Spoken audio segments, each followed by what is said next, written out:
What's going on, guys? Thanks so much for tuning into WagerWise Network. We're back. Hey, first live show, and who knows how long? It's been quite some time since we've gone live. New setup, new familiar background. Yeah, I moved. You got a little glimpse into the backyard there. I got. Maybe I'll do the green screen thing at some point. Maybe I'll add some, maybe change some camera angles. Usually we got the one that records right here. We got the one straightforward here. Mike, everything intact.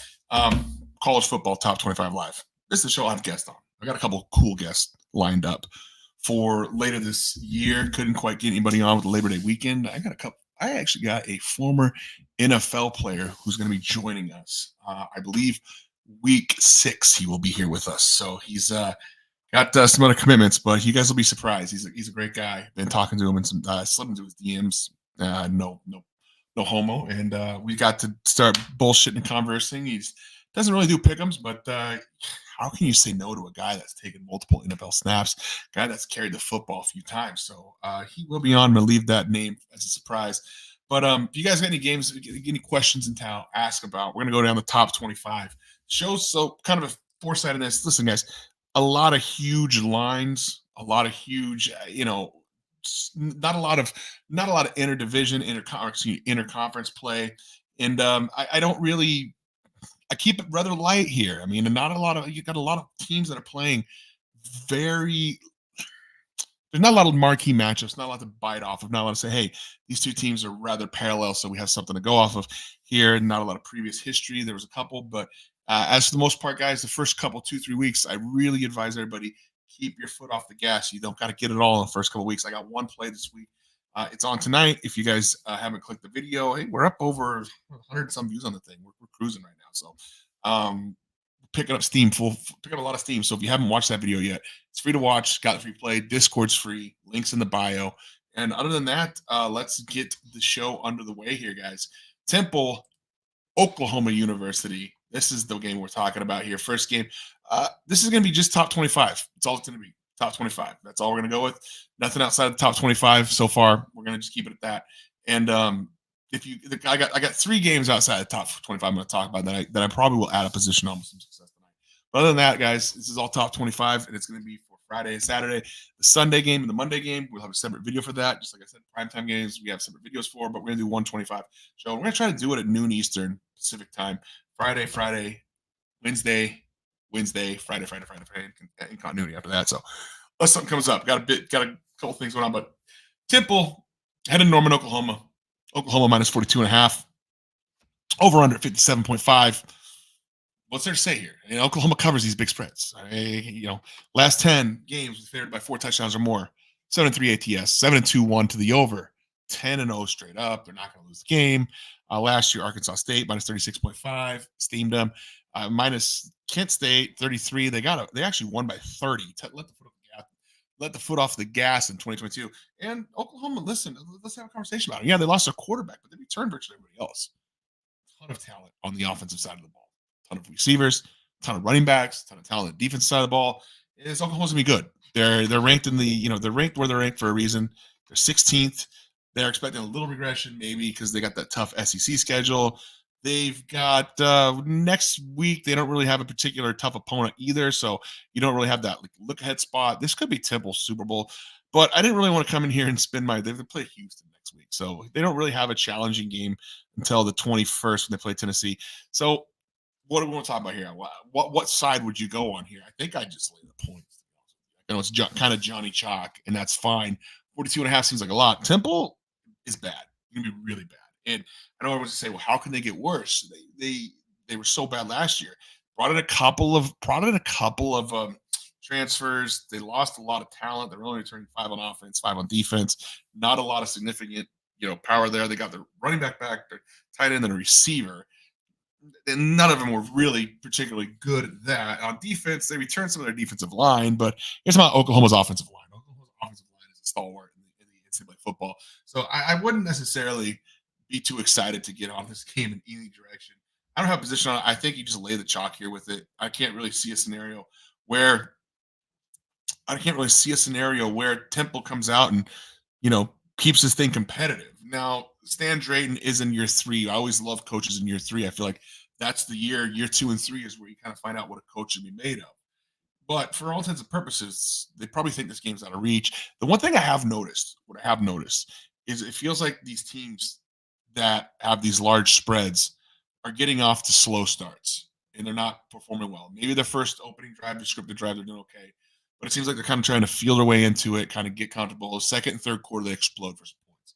Saw with UCF, saw with Utah, saw with a couple other teams. Now each individual team is their own, each individual team is their own thing, so you can't really necessarily say that it's congruent throughout NCAA football. It's just something to know. But for me, guys, I think you slay the chalk here.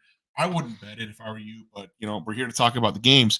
You do have a trend that backs it. The 7-3 last 10 on large spreads over 4 touchdowns. The only 2 times they've laid 40 in the last 5 years, 40 or more the last three times they've laid 40 or more the last 5 years, minus 52-5 over Western Carolina, 76-0, minus 47-5 over Missouri State, 48-0, minus 47 versus South Dakota, 70-14. So 3 covers, 3 easy things.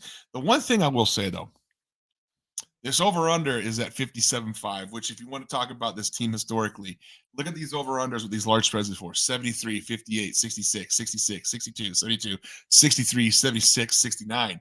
So that over-under is significantly lower than what you'd expect for a Oklahoma big heavy point favorite. So kind of just keep that a note. That's enough to get me off it. There's one other game tonight. It's not a top 25 game, but I almost got to the window with this, guys. FAU Michigan State, Jonathan Smith, Aiden Childs, the Oregon State coach, coming over, taking over the reins for I can't remember the coach's name. He was a bad boy.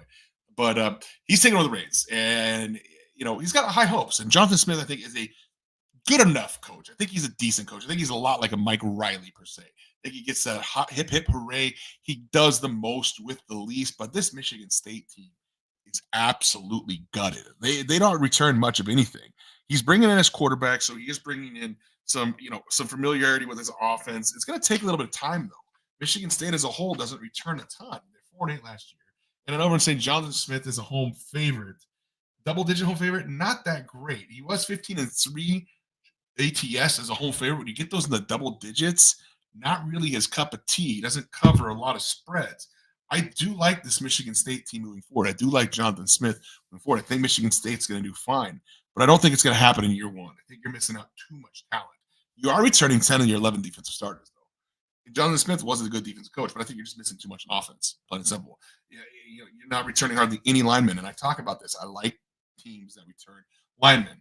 And on the flip side of things, you got Florida Atlantic, Tom Herman there. I think this is too many points, guys. I think Florida Atlantic, I'm not going to say Florida Atlantic is going to come in there and win this game. I'm not saying that at all. But I'm saying Florida Atlantic's a good school. They're a good program. And if we're expecting this game to be sloppy and be low scoring, then I think you're going to see this thing be tight. And if you're going to give me 2 touchdowns in a tight game, I think you almost have to take it. Florida Atlantic, Tom Herman is down there, and it is his second year. So you do have a little, 4-8 last year, not the greatest. They return a lot of defense, 8 starters on defense. Cam Fancher is back at quarterback, familiar with the Tom Herman offense. As you guys know, Tom Herman, he was a good coach. He was down in Texas. Didn't really live up to the Texas standard, but he definitely was there. As an away dog, he is 8-3 ATS. This is his spot, guys. This is the spot that he flourishes in the ATS. I don't think Florida Atlantic's going to go win this game, but I'm close. And the line's telling us a story as well. You saw this thing open up, jump up to 14. The second it touched 14, dripped right back down to 13.5. Currently sits at 13. Told everybody in chat, if you want to pay attention to moves, pay attention to Friday moves. Fridays when the books open their limits significantly more. You can go from getting 1 dime a side, 5 dimes a side to 20 times a side. That's when you see the money that comes in that knows what they're doing. And the money's coming in on FAU. And I believe just because of the over-under 44.5, I think this is going to be a pretty defensive heavy game. You see both teams kind of feel each other out a little bit. And like I said, Aiden Childs is a good quarterback. Jonathan Smith's a good coach, but it's going to take a couple years to get this thing right. And Michigan State still is just a little apart. So I'm not at the window with it, but this would be the second look for me today, taking FAU plus the 13. A lot going on here. in my opinion, to make this right. I think Tom Herman's going to be a good coach here. I think Florida Atlantic's got a lot going on. So I would take FAU plus 13. I don't think they necessarily win the game, but I do think it is the right side. Let's move on to Saturday, guys. Clemson, UGA laying 11.5, over under 48.5. I like the under in this game, plain simple. I don't think Clemson offensively is going to be, I don't think Clemson offensively is going to be able to keep up with Georgia's defense. And I think if Clemson wants any chance to stay competitive, it's going to have to be on the defensive side of the football. Clemson, as we know, Dabo Sweeney doesn't play the transfer game. He lets kids out, but he doesn't bring them in. And so for that reason, Clemson kind of lacks, in my opinion. Georgia, you're king until you're not. I mean, you're laying 11.5 against a top 25 team. That's a bold statement, in my opinion, right there. This is a neutral site for all intents and purposes. I wouldn't say it's really neutral. It's in Atlanta, so pretty much in Georgia's backyard. Georgia's fantastic in these neutral site games. It is steaming towards Clemson a little bit, and I get it. I get the appeal of taking Clemson here, but I think the problem is Kirby Smart with some time to prepare is a dangerous human being. He really is. I don't think that you want to bet against Kirby Smart when he's given, a couple, 2, 3, 4, 5 weeks to prepare for a game, yet alone a whole off season. And the guys, the guys other world. And Georgia guys, they're just too good. They got all the talent in the world. They've got everything. I mean, this Georgia team is going to be king until they're not. We can talk about Clemson. They're favored to win. They're favored to win the ACC now that Florida State slipped up. And I understand, they returned their whole offense for the most part, and that's for Clemson, that's about as good as it gets. But I still think that they lack the creativity on the offensive side of things. I don't think Dabo Sweeney, the game has necessarily passed him. Well, it kind of actually has because he won't play the portal game. But they lost a lot of defensive players. They only returned 4 defenders. So how would that make sense to play the under here? Well, you see the steam coming in over the under. It's at 48.5. I like to read into lines, guys. You're reading these lines, and at 48.5 to try to get those guys to buy that 7 touchdowns. I always tell people, look for the clues. When you see like the 13.5, the home team minus 13.5, it's like, oh, I can buy the 13.5. You see the team come in, 20.5. Oh, yeah, it's 3 touchdowns. You see those certain numbers, and to me, it's bait to go to the over. I think a little psychology works a little bit on this thing.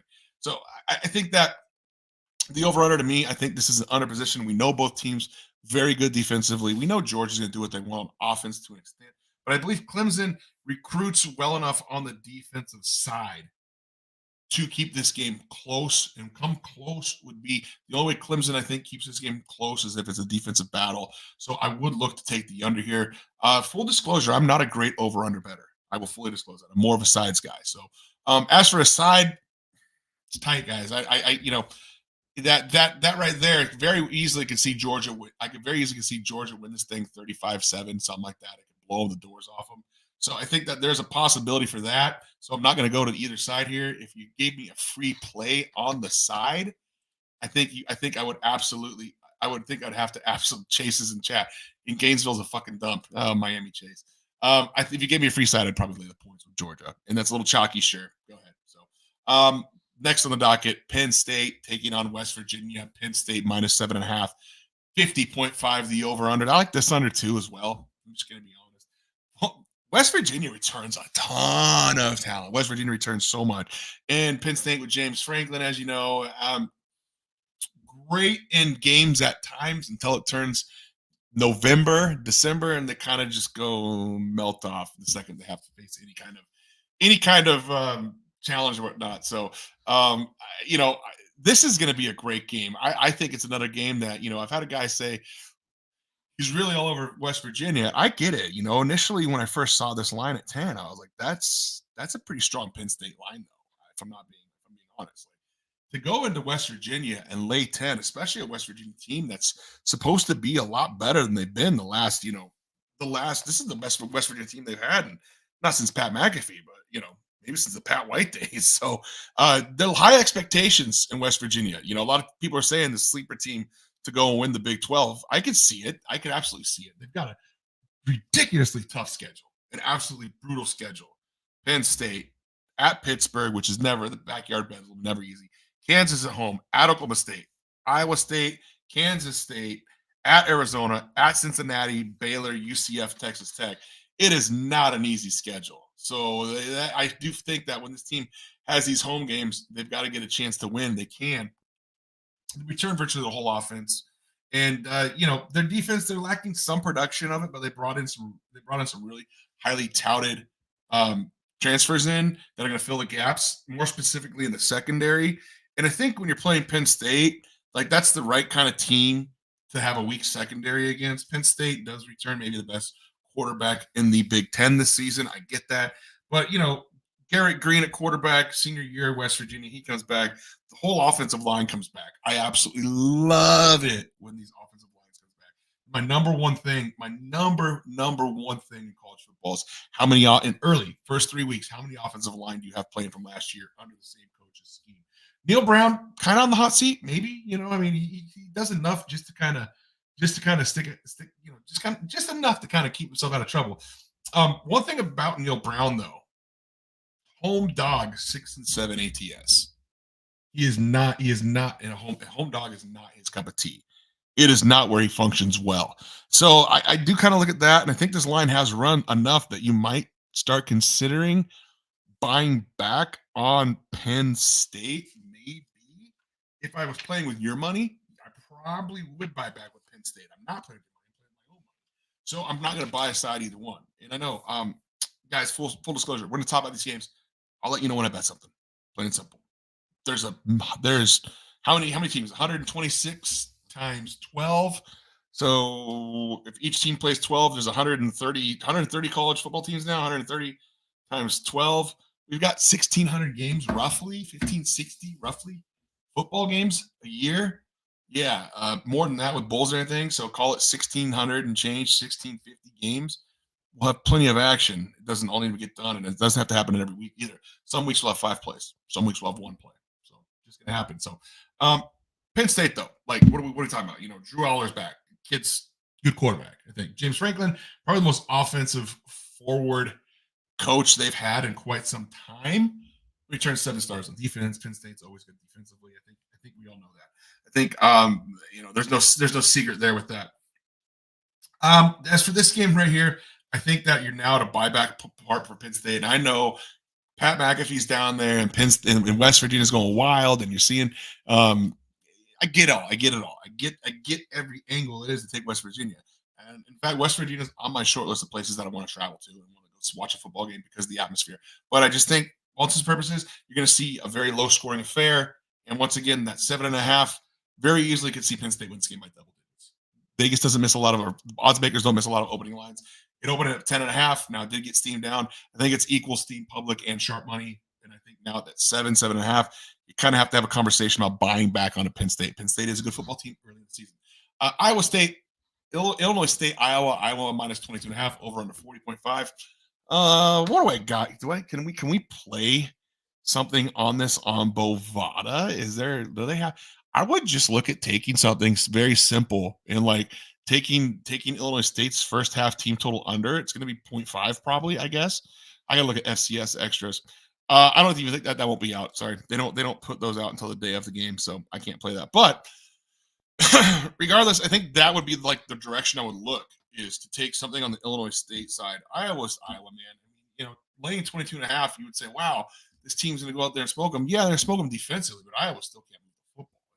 This Iowa team, whatever reason, it's just who they are, and they're never going to change. It's just the way they are. So I would never lay points with Iowa specifically when we get to the 20s. Like that to me is ridiculous. Their defense is going to be great no matter who's in there. They're always going to be great. You don't have to worry about that.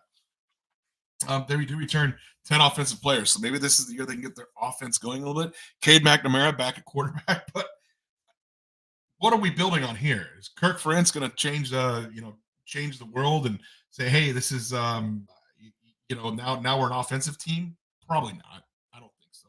So I definitely wouldn't lay the points here. I think it's too many, and that's tough to say too, because it very well could be a 21-0 game and look completely dominant. Illinois State could have 9-3 and outs, and Iowa just does the damn thing they do. Wait till 1 second clock, run, dive left, dive right, outside, first down, dive left 3 yards, dive right 7 yards, dive or 6 yards, then dive right, and then sweep right 2 yards, 12 yards in 3 plays, and you've just wasted 2 minutes, 2.5 minutes. It's crazy what this team does. And they do have Iowa State next week, so there is the potential look ahead. That's the state fair game, and I think how much do they really want to show if they do have something left? If they do have something cooked up on offense, how much do they want to show? So for me, I'd actually probably take Illinois State in the points. As crazy as that sounds, I think 22 and a half, relatively low. I think it's low for a reason. I think odds makers understand that, this Iowa team doesn't score a lot of points. It is curious to me though. So 22 and a half, you'd indicate that, if there's 18 points, or excuse me, 22 and a half, that means they score, what's Illinois State's over-under is going to be 6.5, maybe 3.5. So the over-under is indicating that Iowa is going to explode offensively, or Illinois State's going to explode offensively. So staying off that altogether. So you would see 37-3 would get you there. So I think that the line is short. It's short for a reason. Iowa probably holds a lot of cards to their chest this week. Doesn't show a lot. They got Iowa State next week, so I would take Illinois State in the points. And I don't do a lot of FCS stuff, but I think that's actually pretty sharp look. I don't think you see anybody take the points in that game. And not that you always want to be on the side of opposite of the public, but I just think there's sometimes that being a contrarian can be quite profitable. So next, Chattanooga, Tennessee minus 30.5. I want and Tennessee's Tennessee. They gonna come out here and they're gonna throw the ball 60 times and they're gonna run up scores. Over under 56.5. Chattanooga's fine, I guess, for FCS, whatever. I don't. Not for me, guys. There's a lot better games going on this weekend, so I don't really have an opinion on it. I spent about 4 seconds looking at this thing and said, "Cool." So they're expecting Tennessee to score 40 some points. Okay, they probably do, and we can pull up the charts here, see how Tennessee functions as a 4-touchdown or more favorite. We'll go 5-touchdown. Let's humor ourselves. They don't have a lot of opinion on this game. Tennessee at home as a favorite, 28-60. Pulling it up here. Let's see. 10-0, 7-3 to the over. So under the Heupel era, he is 1, 2, 3, 4-1. He did not cover against Austin Peay last season on September 9th. So early in the season, did not see the success. I don't know. If you're playing it, I'm laying it. I'll just be honest. I'm not playing it. I'm not touching it. I think that there's a lot more action to be found in these games. Let me pull up my notes here on Tennessee for the season. Tennessee is predicted. I got Tennessee as to go right here. New quarterback return. Yeah, they don't return shit, so it'll be a feel-out game. You know what? Maybe it'll be a good show. As a home favorite, Heupel's 12-5. Nothing there for us. There's nothing there for us. If I'm playing, I'm laying it, but I think there's a lot better plays. So sorry, very, very, very captivating stuff there. Oklahoma State, South Dakota State, minus 10. Oklahoma over under 53.5. Oklahoma's gonna be great. Oklahoma State's gonna be great this year. As you know, I'm big on Oklahoma State this year. Not big on this game though. Here's why. How much they need to show. And I think that you see a short line against an FCS school, and I think Oklahoma State, they return their whole offensive line. They return their quarterback. They return their world-class running back. I think they're going to have a couple growing pains on defense, and they're going to get it out of the way, and they're going to get it out of the way early. I still think they're going to go way over their wins. I still think they're potentially up there for 10 and a half. I think they're going to get to 10 wins this season. I think they have a real shot at winning the Big 12. Like I said, they return their whole offense except for one wide receiver, or except for their tight end. And they really didn't use that much anyways. And the only problem I have is Mike Gundy starts out slow typically. They got Arkansas next week too, kind of a potential look-ahead spot. Arkansas put the woodshed down there. You saw Arkansas. 10 possessions, 10 touchdowns. Clean offensive game. Oklahoma State could have blinders all the way forward. Now, the only good thing about this is you saw Colorado struggle with North Dakota State, and Mike Gundy's probably in that locker room saying, hey, look at this. They're a Big 12 team. They struggled. San Diego State's real. Or South Dakota State's real. We can't necessarily see past them. Mike Gundy's a good coach. They'll win this game. I think it's going to be tight. I think it's right on that number. I think that 10. You guys know how this works, right? Like they score 30 points and the South Dakota State get to 20. It's right there on that number. So great stay away game. If you gave me a free play, I would take South Dakota State. This is essentially their Super Bowl. These These FCS teams that are super talented, that are in the upper echelon in the FCS, when they come and play these Division One schools, the FBS schools, this is their Super Bowl. This is where they come out and say, "Hey, you got a bunch of kids with a chip on their shoulder. They didn't make it to the big leagues. They're in the minor leagues. They're going to play super hard." Whereas you got Oklahoma State. Let's just stay healthy.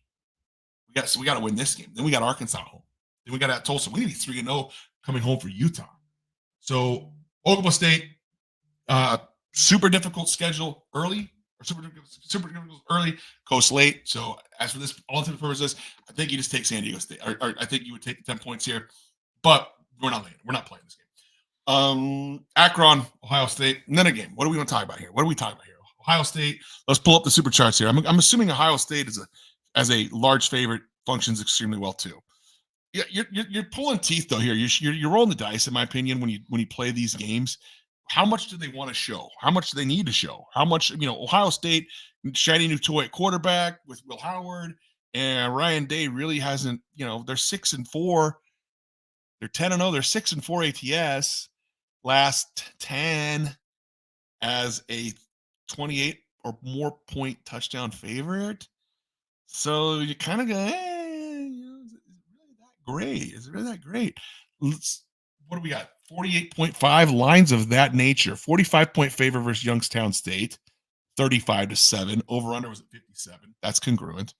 48.5 versus Akron in September 25th, 2021, 59-7. So a 52-point win. That's tight, guys. That's 4 points. And that over under was at 66.5. So I think this number is tight. I think it's right there on the number. I think once again, we talk about these things, say 48.5. Why is it 48.5? Because it's fucking 7 touchdowns. And it's really easy to get these guys to bite on that. Oh, I just need 7 touchdowns. Ohio State's not going to kick a field goal. It's 7 touchdowns, right? 7 touchdowns. So I think that number is 48.5 for a reason. I'd stay away from it. I'd stay as far away from it. And do you want to chop those lines in half? You want to play the first half? You want to play first quarter? Just look at team totals if you want to. In my opinion, I'd stay off Q1 team totals. I think I learned a little bit yesterday. You want to take the first half team total. You don't want to take the Q1 for team total. So this one, blah, pass. Akron's terrible. You don't want anything to do with Akron either. So the next game, Texas hosting Colorado State. Colorado State getting 34 points over under 59.5. I think Colorado State's got an outside chance here, guys. I really do. I think Colorado State's got an outside chance. I think they're good enough. I think the Mountain West team is good enough. Do I think they're going to win this game? Do I think it's going to be close? Do I think it's going to be right there?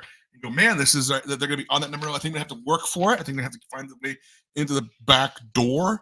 I think Texas's offense is going to be fucking incredible this year. But I love Jay Norvell. And this is year 3 Jay Norvell. He's got his guys.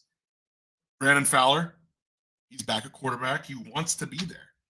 These are the guys that want to be there. Running back, Justin Marshall, redshirt freshman, Dylan Gaffney. These guys want to be at Colorado State. You saw the video. We turned down NIL money to stay here in Colorado State. We want to form something. Kind of a rah-rah point. He returns 8 starters on offense. He returns 8 starters on defense. He's got his guys. Year 3. We talk about year 3. He's got Northern Colorado next week. Nothing really to look forward to. It's not like he has to run there and say, "Shit, man, we got Colorado next week." No, this is the focus game. This is the game that Jay Norvell focuses.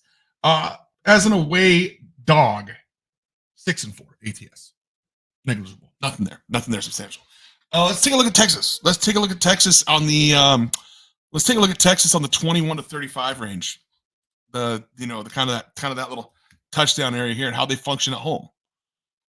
So Texas 21-35.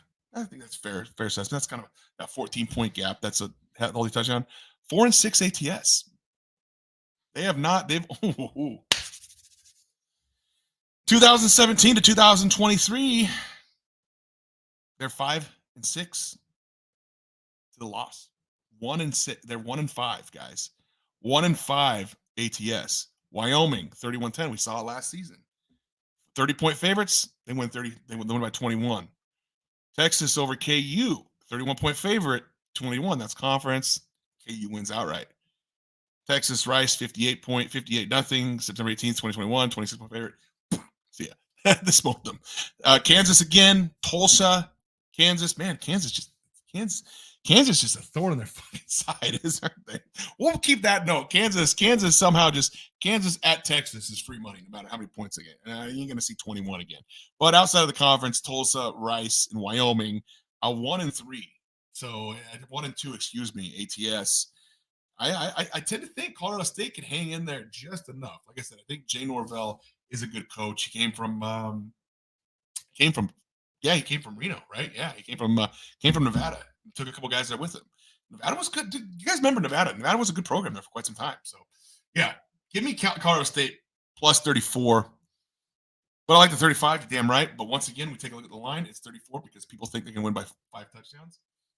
I'll take Colorado State here. Not at the window, but this is towards the top of the list, guys. This is like towards the top of the list. I pretty convicted that Colorado State's going to cover this thing. Miami, Florida, in Florida, the swamp. You're talking about a coach that's on the hot seat. How much longer does he got? He loses this game, he might be fired on the spot. Cristobal's on the other side for Miami. Cristobal's not a good coach. I know as a Oregon Duck fan, Mario Cristobal is not a good coach. Great recruiter, great rah-rah guy, X's and O's, no-goes. He doesn't let his coordinators do their job. That's a little inside info. Some of you guys don't know. He's a power freak. He's a control freak. He wants to call the offense. What the fuck are you calling the offense? You're calling zero gap all fucking day. Pardon my French. Can you get kicked off YouTube for cussing? I don't know. But he calls the zero gap and he calls the one gap and two gap. And it's like such an uninspiring offense. Now he brings in Cam Ward. I like Cam Ward a lot. I think Cam Ward's a good quarterback. I really do. And you're at the swamp. The swamp is one of those things, man. It's a sacred territory. And, it was 4.5. It's steaming towards Florida. Florida's kind of turned into that popular dog pick of the week. I think that when you see a popular dog pick, I think you kind of go, whoa, hold on, Nelly. Why? They're an underdog for a reason. They're not all that in a bag of chips. We know what Miami's going to bring to the table. Miami's got the best quarterback they've had in that system in quite some time. Cam Ward's good, guys. I'm telling you right now. Watch him at Washington State. He's good. He's shredded Pac-12 defenses, and you don't shit on Pac-12 defenses, man. There's some good defenses there. So I know Cam Ward can get it done.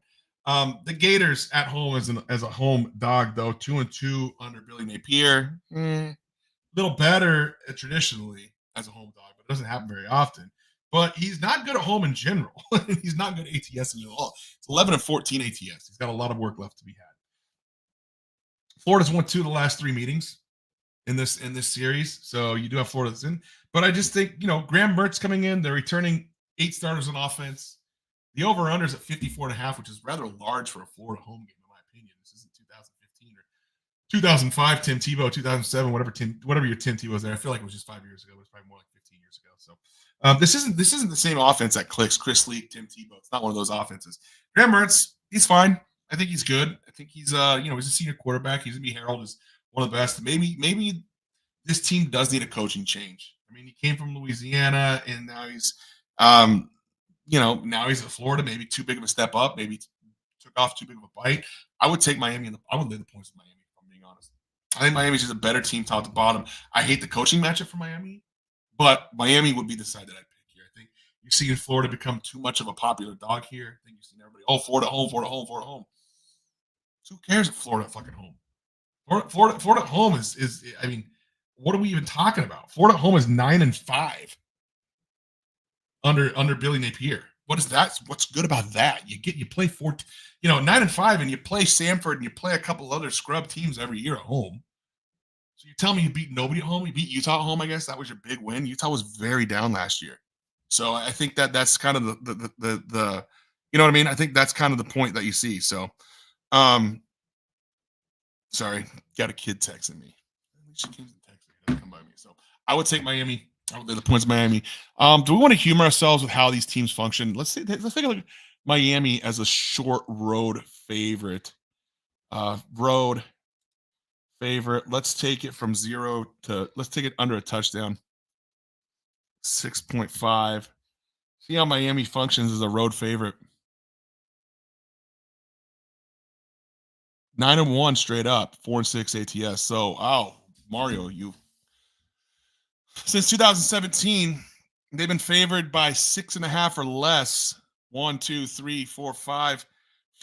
6 times have only covered one of them, but they have won all but one of them. And oh, that's Miami, Florida. Yeah. No, it's not. Sorry. They just refreshed my old database. I was like, what the fuck? It's like, hey, Texas. Oh yeah, not good. Um, Miami as a short favorite has not covered since 2020. So you don't have the database backing you either. They have gone under though. Under. 61-5, 48-5, 44. Florida home dog is a general. Let's take a look at that real quick. Already got Billy Napier's numbers. That's 2-2. So home underdog, short home underdog, 0-7. 7-3 ATS. Napier might be 2-2, but he's covered 1, 2, 3, 4, 5. Florida as a team is covered 2, 3, 4. 4 out of the last 5. There's legs there. I'm telling you, there's legs there. They did not cover against Florida State. They did not cover by a field goal. There's legs there to take Florida too. So, free play. I take Miami. So, Alabama, Western Kentucky. We try to keep the show at a half hour, especially these ones that don't matter. But we're running over just because it is. Western Kentucky, Alabama. Whatever. Take Alabama. I don't care. I think if you want to get, I think Alabama's the new over team in football. I'll just be honest. New coach, offensive minded. Never didn't play any defense in Washington really. It's got a lot more talent on the defensive side here. 31.5 though seems kind of short, doesn't it? Just a little bit. 59.5. I'd go over. Western Kentucky's not bad. They're a decent football team.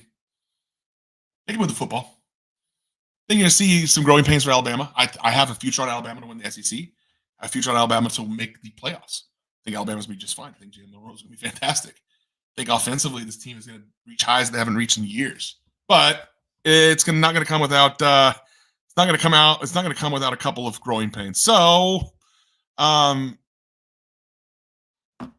take the over. And like I said, I'm not over on game. So, we got a couple more games here. There's 3 games at the end that I do want to talk about that I have a pretty solid position. So maybe we'll keep our one play at our big play, and then we'll grab a couple other small plays to humor us over the weekend. Furman, Ole Miss, another game. This one actually probably holds more water than the other games at 42.5 because I know Ole Miss is just gonna fucking fire. You know that. I know that. We all know that. They're not going anywhere. They're a good team too. I mean, they're right there. They are right there to win the SEC too. They're a good team, man. They return 10 stars on defense. Not that their defense isn't worth the shit. And they rebuild Monty Kiffin. That Monty Kiffin defense. I know he's not there anymore, but yeah, that Monty Kiffin defense, right? Tampa 2. Wasn't it Tampa 2? Wasn't Monty Kiffin the Tampa 2? I'm pretty sure he was. Hold on a second. Let me find out. Monty Kiffin Tampa 2. Monty Kiffin Tampa. Yeah, he was Monty Kiffin Tampa 2. Tampa 2. Teams know how to come out. Teams know how to score on now a little bit more, but still, you got the godfather of it, and then you got his son Lane get drunk, smoke weed like Lane Kiffin. This guy's fucking offensive genius. Home favorite though, 9-10. Not good. Let's look at the database. Yeah, I think these large spreads, you can tell a lot by the database here. You can see teams like Texas don't cover large spreads. You can see teams like Oklahoma do cover large spreads. Ole Miss, Mississippi. We're going to take 28 to 48 and see home favorite. Boom. See how it works. I mean, I know they're going to score. Yeah, not good. 10-0 straight up. 3-6 and 1 ATS. Last year, 36.5 point favorite versus ULM 35-3. Last year, 34 point favorite. Here's the best comp that I can give you right here. 34 point favorite versus MRC. Who would Merce be? Merce. All I can think about it, their orange basketball team. We bet on their women's basketball team. It's going to drive me nuts. Oh, God, they had that fantastic point guard. It doesn't matter. But they won 73-7. Over under 58.5. This is aligning quite nicely. Probably you see a similar scenario. You probably see Ole Miss come out there and pull Arkansas or pretty damn close. And Mercer, that's who it is, Mercer. So you probably see Arkansas, probably pull Arkansas, and you probably see them go out there. 10 drives, 10 touchdowns, 70 points. I think Ole Miss minus 40.2. 0.5 is a good look. I do. I think out of all these big spreads, I think if you said pick one, I think that would be the one I would pick to play. because I know Ole Miss is just going to go fucking boat race, and it's going to be a great show. They got Middle Tennessee next week too, so it's not like they've got anything to really look forward to. Tennessee Martin, Kansas State minus 37. I'm gonna wait on Kansas State. I don't know how they're gonna react without Will Howard. I think they got a couple. I think Kansas State to me is one of those teams that like they're so hyped up a couple years ago. They were the 200 club. They threw for 200. They ran for 200. One of like three teams that does it, once a year, and they average that for the most part. Very balanced attack. That's staying. That's true. That is a very balanced team.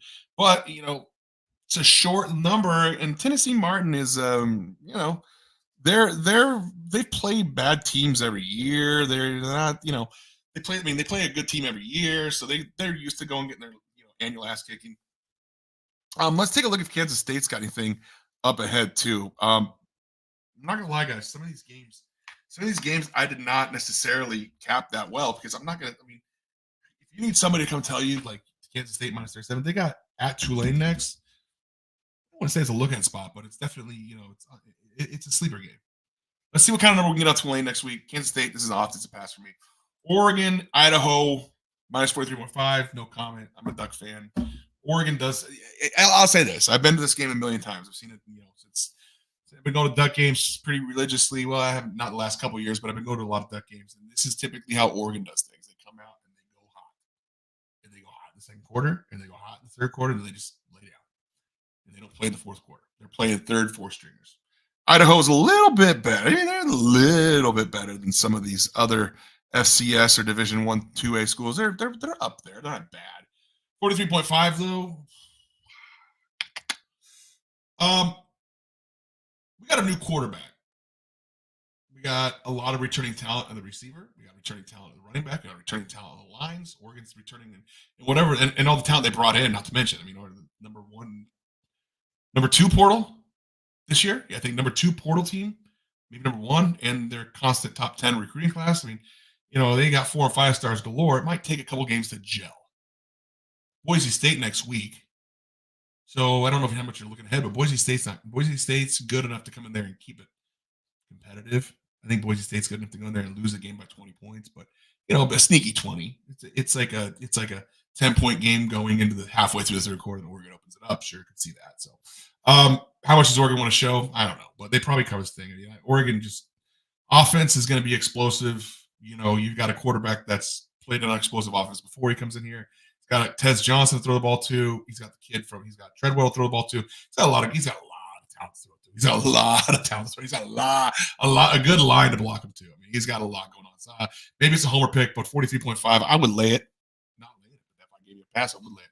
Notre Dame, Texas A&M. Okay, we can have a little more conversation about this. Mike Elko era, Texas A&M. Texas A&M can fucking recruit their ass off. Texas A&M, one of the best but one of the most underwhelming teams for recruitment versus where they place. Now you bring in a coach who overachieves. Elko and Duke. You're talking about Duke, guys. Now, a lot of you guys don't follow college football for as long as I have. Duke was disgusting. Duke football was a joke. There was questions if they're going to have a program. And you bring in the Notre Dame, the Fighting Irish, Marcus Freeman, and you bring in his former quarterback at Duke, Riley Leonard, coming in to face him. Master sensei versus the student versus the master, right? I would take the master, to be honest with you. Boy, 3.5 now though. 3.5. Starting to pique my interest here. Aggies don't mind winning dirty. They don't mind winning. Over-unders at 46.5. They return Wigman on offense. Quarterback, fine. How's he going to do in the Mike Elko? Mike Elko's a defensive coach. We know that. And he really flourished his last couple of years at Duke. And that's really what saw. You saw Duke have a great start, but this team returned so much. Returned 9 on offense and 9 on defense, which is crazy because usually when a coach comes in, you see a mass exodus.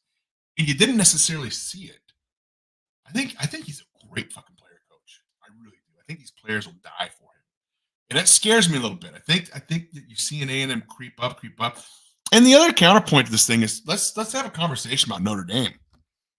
Notre Dame ultimately just chokes every fucking time. I mean, this team, guys, I don't know if they're cursed or what, but they just do not get it done. And they return a lot of talent. They're going to be good this season. They play an incredibly tough schedule. That's no debate. I mean, this team's schedule is poor bastards. They return almost a full defense. Great defensive team. Marcus Freeman, great defensive coach. Year three. I love coaches in year three. I'm gonna watch this game. I'm not gonna bet it. I'm not gonna tell you which side to go on. I think this is the game of the week. I think you're gonna watch one college football game this weekend. I think this is the college football game to watch. I think you're gonna have a playoff feel. I think both teams are playing for playoff feel. Neither team has anything to look forward to next week. You got Northern Illinois for Notre Dame, and you got McNeese State for A&M. So it's a kitchen sink game for both. It's a stock three.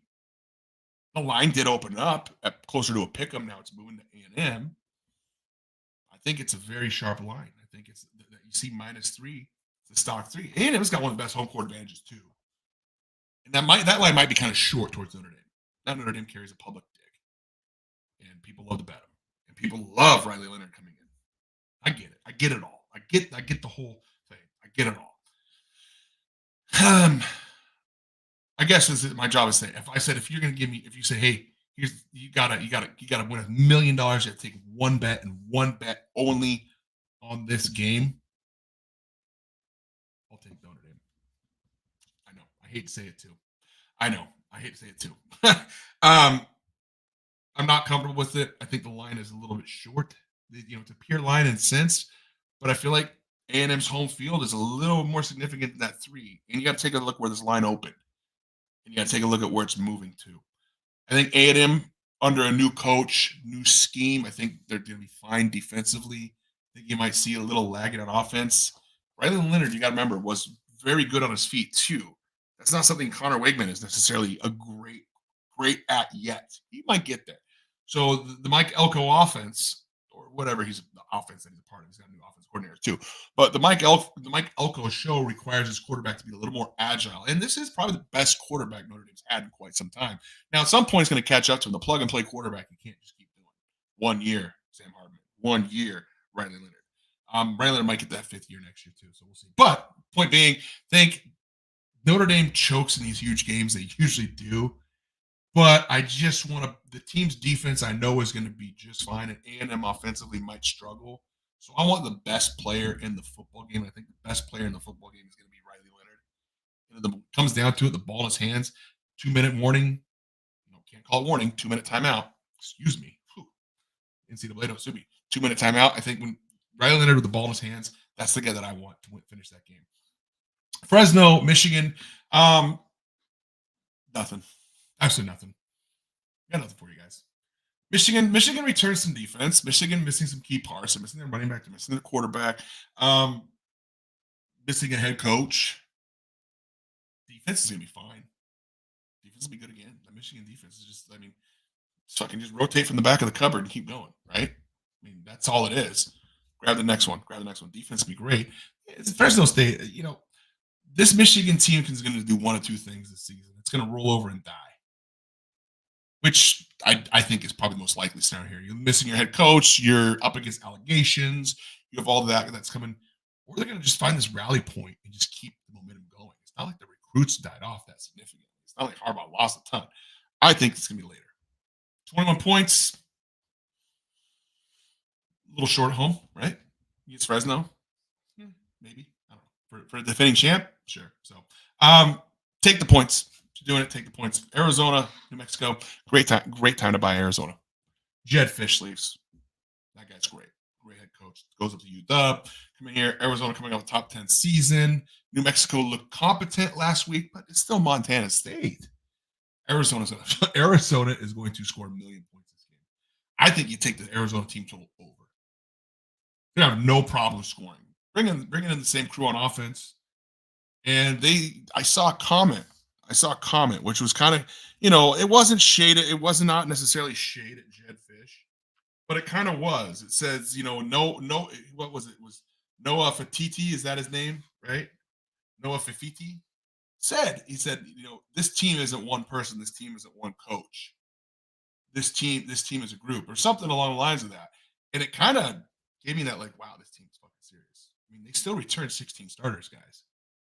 Once again, a program where the head coach left. Usually he plucks and chooses something to take with him. He did a couple guys, but the core that was, top 10 last season, the core that was right there, bunch of the playoffs that would be in the playoffs this year. If last year's playoffs was this year, they'd be in the playoffs. That core's still there.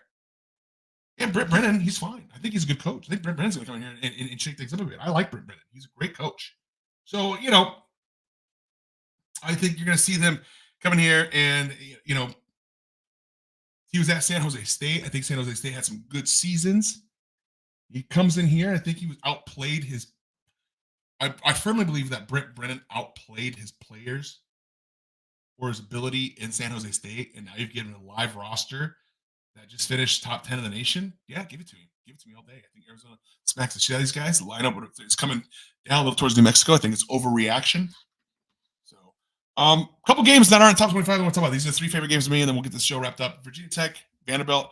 Not at the window yet, but fuck, man, I really would get on Virginia Tech. Virginia Tech returns the most talent in college football this year. And you're going to say, well, Virginia Tech wasn't good last year. I don't care. I don't give two shits. This team returns 92% of their offense. This team returns 78% of their defense. This team returns 122 starts on the line. This team returns 73% of their tackles. And this team returns 79%, which is good enough for second in the nation, or Letterman. I think this is Virginia Tech's year. The sleeper team in the ACC. And I think it starts off big. I think I'm going to go first half in this game, though. It's -7.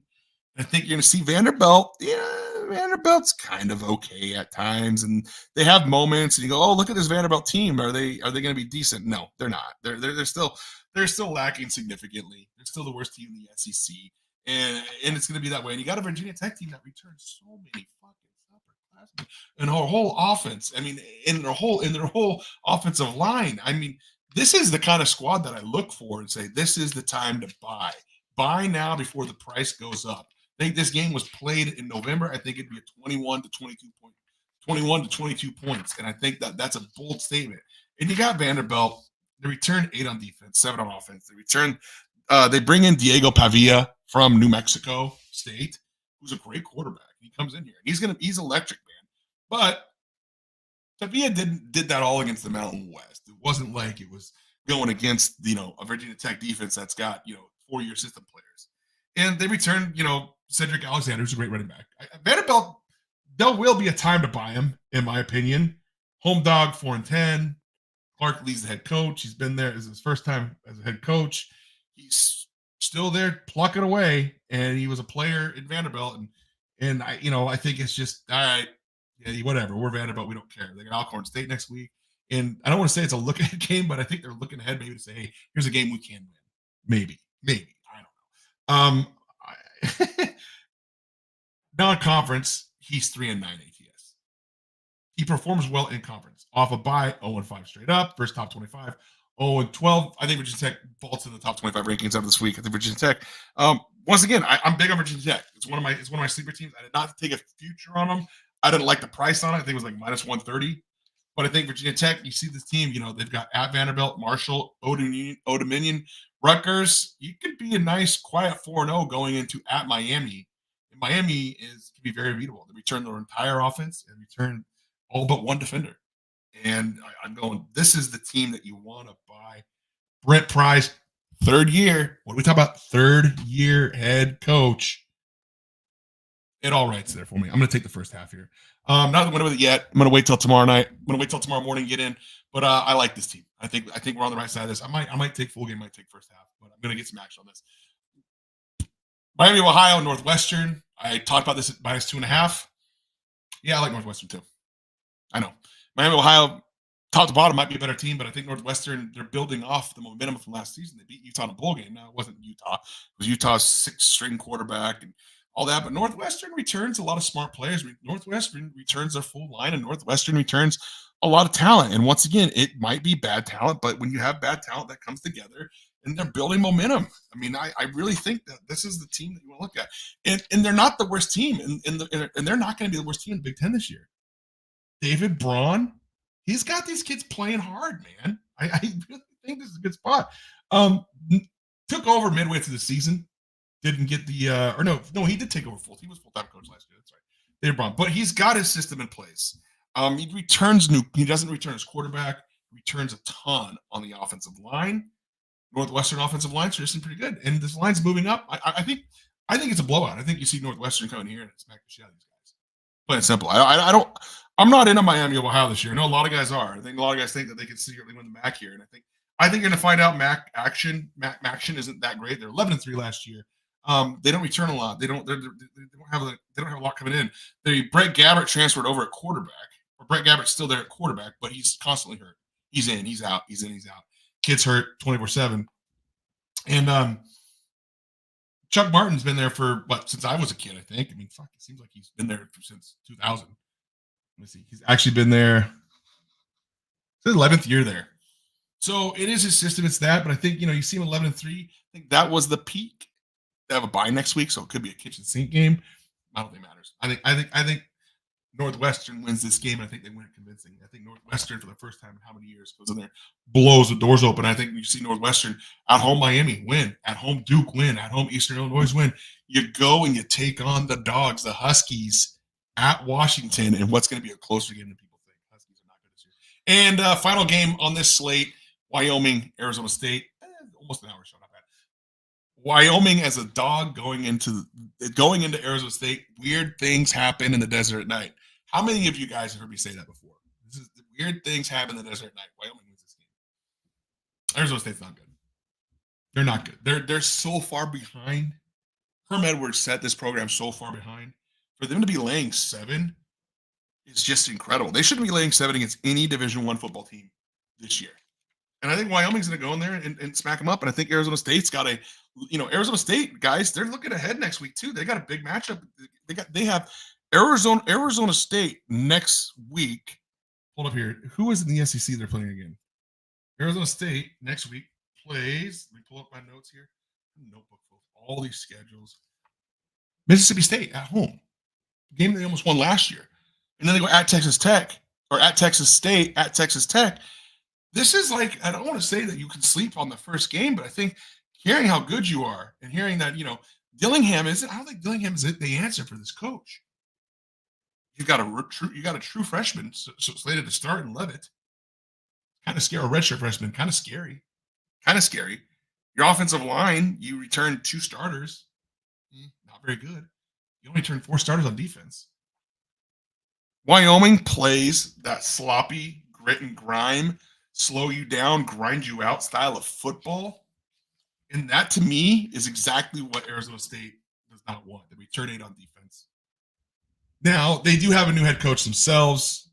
Jay Sawvell's there. Sawvell comes in here, and he had some success previously. He had some success previously as a coordinator at God, where was he a coordinator at? It's gonna drive me nuts. Jay Sawvell. Hold on. He was the coordinator at Jay Sawvell. Jay Sawvell. Hold on. Pulling up. He officially plays Craig Bowl. He won the bowl game. He was the defensive coordinator last year. He was the defensive coordinator last year. And Wyoming defense is Wyoming defense, man. I mean, that's where they get their grit and grind from. That's this team. 9-4 last year. And I think that you're going to see him come in there and continue this Wyoming tradition. They got Idaho next week, so it's not looking ahead game. 7 points. I'm not going to play the money line. I'm going to take 7 points. 7 points too much. Wyoming will slow this game down. It's going to be fucking ugly. Weird things happen in the desert at night. Weird things happen in the desert at night. Weird things happen in the desert at night. Wyoming +7. So before I wrap up, guys, we have the 2 more videos coming out for the other 2 games. But where we going Saturday? What are we putting money on? We're looking at Virginia Tech first half -7. We're looking at Wyoming +7. Northwestern -3. And as for a top 25 matchup, I think I'm going to take that Ole Miss, and I'm going to lay the points here with Ole Miss. So Ole Miss -42.5. As for a top 25 matchup, I don't have a ticket in anything. If you want to know what I bet and you want to see an actual ticket, join the Discord. It's free. Links in the bio. Got you guys for 1 hour almost officially. That's going to be shut down to a half hour sooner than later. Maybe not. We'll see. But anyways, thanks so much for tuning in. I'm jumping off. You can rewatch this anytime you want. Like, subscribe, share. I appreciate it. And go Cardinal.